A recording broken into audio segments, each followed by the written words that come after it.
Over the weekend, there were major Russian strikes on key Ukrainian infrastructure, including nuclear power plants and train stations. This comes as the U.S. ramps up pressure on Ukraine to get a deal done. And actually, Ukrainian President Zelensky is here in town in London today, meeting with his European counterparts, leaders from France, Germany, and the U.K., in a last-ditch effort to strengthen Ukraine's hand going into these tricky negotiations. Now, over the weekend, we did hear from the American president, President Trump, speaking to reporters. He said, "I'm a little bit disappointed that President Zelensky hasn't yet read the proposal." He's speaking at the tail end of 3 days of talks between the Ukrainian and American negotiators that was taking place in Florida.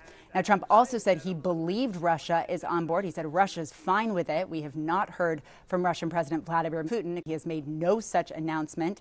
Now, Zelensky says that he needs all the information to hear everything about what was said between Steve Witkoff and Jared Kushner when they met with Putin last week. But he had spoken with Steve Witkoff and the Trump son-in-law over the weekend, and he called that a constructive conversation, though not an easy one. Over the weekend, we also heard from Keith Kellogg. He is Trump's outgoing U.S. envoy to Ukraine, who said they are so close to a deal. They are in the final 10 yards. But he did say there were two main sticking points in these negotiations as it stands right now. Outstanding issues, including the fate of that key Zaporizhzhia nuclear power plant, as well as territory that Ukraine may have to give up.